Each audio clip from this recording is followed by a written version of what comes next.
నమస్తే, welcome to I news. Telugu రాష్ట్రాల్లో బడా నేతల వారసులు చేస్తున్నటువంటి నిర్వాహకాల వల్ల ఒక దశాబ్ద కాలంగా సంపాదించుకున్నటువంటి రాజకీయ ప్రతిష్ట ఒక్క రోజులో బూడిదలో పోసిన పన్నీరవుతోంది. హఠాత్తుగా వచ్చి పడినటువంటి పెద్ద పదవి, దాంతో పాటు పెరిగినటువంటి పరపతి, ఇక రెండింటితో పాటుగా కలిసి వచ్చినటువంటి సంపద, ఇంకేం బడా నేతలు కొడుకులది ఇక ఆడిందే ఆట పాడిందే పాట. ఇక ఈ ఆట పాట ఒక్కోసారి స్థుతి తప్పుతున్నాయి, ఇక ఇతరులకు ప్రాణ సంకటంగా మారుతోంది. ఇక ఎక్కువ సందర్భాల్లో ఈ అరాచకాలు చీకట్లో నలుపు మాదిరిగా బయటపడడం లేదు, కానీ కొన్ని సందర్భాల్లో వారి బాగోతాలు బయటకు వచ్చి బడా నేతల పొలిటికల్ కెరియర్కే ప్రమాదం తెచ్చి పెడుతున్నాయి.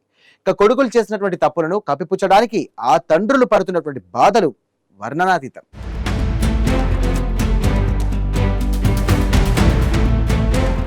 తెలుగు రాష్ట్రాలలో ఇటీవల కాలంలో రాజకీయ వారసుల ఉదంతాలు సంచలనంగా మారాయి. ఇందులో మొదటిది కేంద్ర మంత్రి బండి సంజయ్ కొడుకు బండి భగీరథ్ వ్యవహారం. యూనివర్సిటీలో తోటి విద్యార్థిపై ఆయన దాడి చేసిన వీడియో సోషల్ మీడియాలో వైరల్ కావడంతో ప్రత్యర్థి పార్టీలు దీనిని బండి సంజయ్ను రాజకీయంగా కార్నర్ చేయడానికి అస్త్రంగా వాడుకున్నాయి. ఆ తర్వాత భగీరథ్ మైనర్ అమ్మాయితో నడిపిన వ్యవహారం పోక్సో కేసు జైలు జీవితం దాకా వెళ్ళింది. ఇక ఎమ్మెల్సీ వెంకటరామరెడ్డి కొడుకు వ్యవహారం కూడా హైదరాబాద్లోని ఒక లగ్జరీ పబ్లో ట్రాఫిక్ గొడవల్లో పోలీసులతో దురుసుగా ప్రవర్తించారనే ఆరోపణలతో మీడియాలో హాట్ టాపిక్గా నిలిచింది.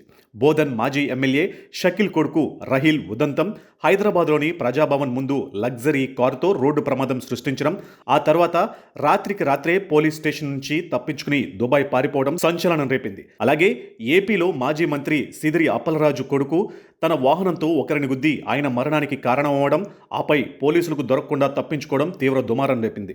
అయితే ఈ జాబితాలోకి ఇప్పుడు కూతుళ్లు కూడా చేరారు. తెలంగాణ మంత్రి కొండా సురేఖ కుమార్తె కొండా సుస్మితా పటేల్ ఒక భూ వివాదంలో జోక్యం చేసుకుని అధికారులపై బాధితులపై ఒత్తిడి తెచ్చారనే ఆరోపణలతో వార్తల్లోకి ఎక్కారు. 10 మందికి న్యాయం చెప్పాల్సిన మంత్రి కూతురే ఇలా వివాదాల్లో చిక్కుకోవడం కొండా సురేఖకు రాజకీయంగా పెద్ద తలనొప్పిగా మారింది. మరోవైపు మహబూబ్ నగర్ ఎంపీ డీకే అరుణ కుమార్తె శృతి రెడ్డి కూడా ఒక ల్యాండ్ సెటిల్మెంట్ వ్యవహారంలో జోక్యం చేసుకున్నట్లు ఆరోపణలు రావడం, ఆడియో క్లిప్పులు సోషల్ మీడియా పోస్టులు వైరల్ కావడంతో డీకే అరుణ సైతం డిఫెన్స్లో పడాల్సి వచ్చింది. అసలు ఈ బడా నేతల కొడుకులు కూతుళ్లు ఇంతలా విచ్చలవిడిగా ఎందుకు ప్రవర్తిస్తున్నారు? అసలు దీని వెనుక ప్రధానంగా 4 కారణాలు ఉన్నాయి. ఒకటి, అపరిమితమైన అధికార బలం. తమ తల్లిదండ్రులు అధికారంలో ఉన్నారనే ధీమా వారిలో చట్టం పట్ల భయాన్ని పూర్తిగా పోగొడుతుంది. మా నాన్న లేదా మా అమ్మ ఎవరో తెలుసా అనే అహంకారం చిన్న వయసులోనే వారి మైండ్లోకి ఎక్కుతుంది. ఇక 2, ఆర్థిక అహంకారం.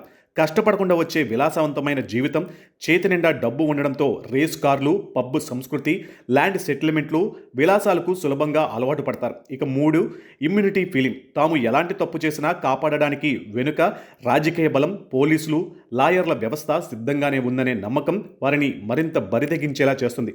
4, అనుచరుల భజన. లీడర్ల పిల్లల చుట్టూ చేరే ఒక వర్గం, స్వార్థపూరిత యువత వారిని చిన్న బాస్, భావి నాయకురాలు అంటూ భజన చేస్తూ వారు చేసే తప్పులను కూడా గొప్పగా చూపిస్తూ నెత్తిన పెట్టుకుంటారు. ఎందుకు కంట్రోల్లో పెట్టలేకపోతున్నారు? మరి సమాజానికి నీతులు చెప్పే నేతలు సొంత పిల్లలను ఎందుకు కంట్రోల్ చేయలేకపోతున్నారు? ఇక్కడ ప్రధాన లోపం పేరెంటింగ్. రాజకీయాలలో నిరంతరం బిజీగా ఉండడం, ప్రజాక్షేత్రంలో గడపడం వల్ల నేతలు తమ పిల్లల వ్యక్తిగత జీవితాన్ని, వారి స్నేహితులను గమనించే సమయాన్ని కోల్పోతారు. ఈ విషయాన్ని బండి సంజయ్ స్వయంగా ఒప్పుకున్నారు. తాను రాజకీయాలలో బిజీగా ఉండడం వల్ల కుటుంబానికి సమయం ఇవ్వలేకపోయానని బాధపడ్డాడు. తాము పడ్డ కష్టం పిల్లలు కూడా పడకూడదనే ఉద్దేశంతోనే అడిగినవన్నీ సమకూర్చడం వల్ల పిల్లలు దారి తప్పుతున్నారు. ఎంత పెద్ద నాయకుడైనా పిల్లల అనేసరికి ఎమోషనల్ అటాచ్మెంట్ వల్ల లొంగిపోతారు. వారు చేసిన తప్పును సరిదిద్దాల్సింది పోయి రాజకీయ కెరీర్ పాడైపోతుందనే భయంతో దానిని కప్పిపుచ్చడానికి తమ పవర్ను ఉపయోగిస్తారు. ఇక నేతలకు పడరాని పాట్లు. ఒకప్పుడు మెయిన్ స్ట్రీమ్ మీడియాను బడా నేతలు తమ పవర్తో లేదా ఫోన్ కాల్స్తో ఈజీగా మేనేజ్ చేసేవారు. కానీ ఇప్పుడు సోషల్ మీడియా యుగంలో అది అస్సలు సాధ్యం కావడం లేదు. ఎక్కడో ఒకడు మొబైల్లో తీసిన చిన్న వీడియో లేదా ఆడియో క్లిప్ క్షణాల్లో కోట్లాది మందికి చేరుతుంది. దీంతో నేతలకు పెద్ద తలనొప్పిగా మారింది. ఈ ట్రోల్స్, మీమ్స్ ఆపడానికి కొందరు నేతలు కోర్టుల నుంచి ఇంజెక్షన్ ఆర్డర్లు తెచ్చుకుంటున్నారు. మరికొందరు తమ పేర్లు వాడకూడదని మీడియా సంస్థలను వేడుకుంటున్నారు. పోలీసులపై ఒత్తిడి తెచ్చి కేసులను నీరుగార్చడం, సీసీటీవీ ఫుటేజీలను మాయం చేయడం, బాధితులకు కోర్టుల్లో సెటిల్మెంట్ చేసి నోళ్లు నొక్కేయడం లాంటి మేనేజ్మెంట్ పాలిటిక్స్ కోసం వీరు పడరాని పాట్లు పడుతున్నారు. 10 మందికి మంచి చెడు చెప్పాల్సిన స్థితిలో ఉన్న నాయకులు సొంత ఇల్లును చక్కబెట్టుకోలేక ప్రజాక్షేత్రంలో నవ్వుల పాలు కావడం నిజంగా ఒక సామాజిక విషాదం. కొడుకైనా కూతురైనా వారసత్వ అహంకారం అనేది రాజకీయ నాయకుల దశాబ్దాల కెరియర్ను ఒక్క రోజులో బూడిదలో పోసిన పన్నీరు చేస్తుంది. పిల్లలకు ఆస్తులు అధికారాలు ఇవ్వడం కంటే చట్టాన్ని గౌరవించే సంస్కారాన్ని ఇవ్వడం ముఖ్యమని ఇప్పటికైనా మన బడా నేతలు గుర్తిస్తారని ఆశిద్దాం.